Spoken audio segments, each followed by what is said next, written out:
Buying cheap feels like winning. But what if I told you, the cheaper you buy, the more you actually pay? Here's the rule we all grow up with.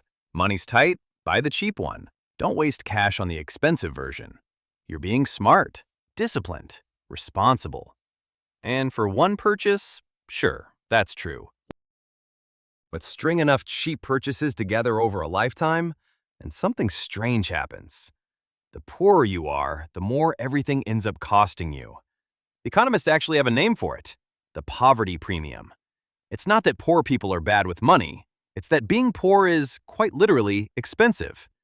Let me show you the math. Say you need a pair of boots. The cheap ones? $10. The good ones? $50. You grab the $10 pair. Smart move, you just saved $40. Except, by winter, they're leaking.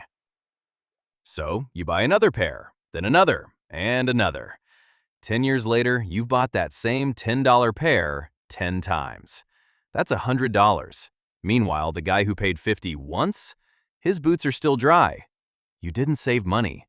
You paid the exact same $100, just in the most painful way possible. 10 separate times, always right when you could least afford it. Reason 2, bulk buying. You know it's cheaper to buy the big pack. Everyone knows that. But the big pack costs more upfront, even if it's cheaper per unit. And if you don't have that cash sitting around today, you buy the small one every single week. Diapers, for example. Buy the giant box, you pay about 21 cents each. Buy the small pack, because it's all you can afford right now, you pay 64 cents each. Do that every month, and you're paying $85 more a year, just for being 1 week too broke to buy in bulk. Reason 3, and this one's brutal. When you don't have savings, you can't just pay for things. So you rent to own instead. That sofa? Only $57 a month. Sounds totally fine. Except you pay that for 18 months straight. A sofa that costs $291 in the store ends up costing you over $1,000. That's not a discount. That's a 250% markup. And it's the same story everywhere. Payday loans, overdraft fees, cash advance interest.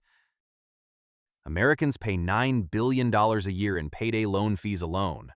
Money that exists purely because someone needed $40 on a Tuesday and couldn't wait for payday.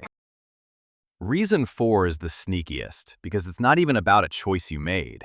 If you don't own a car, you can't drive to the big supermarket with the low prices. You shop at the small store down the block instead. And that store charges more for the exact same stuff, sometimes over 50% more. Same bananas, same box of cereal, different price, just because of where you're standing. And it's not just groceries. Lower-income drivers, with the exact same clean driving record as everyone else, pay 59% more for car insurance. That's over $600 a year for a risk that isn't actually higher.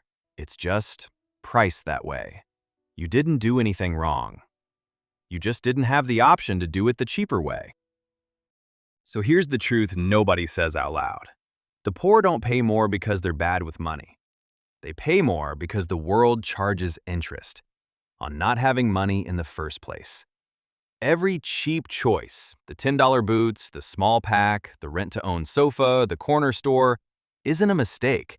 It's the only option left when you can't afford to plan 10 years ahead. Being rich isn't just having more money. It's being able to pay once instead of paying forever. So next time you see someone buying the cheap version of something, maybe the question isn't why they didn't buy better. Maybe it's why better was never actually on the table.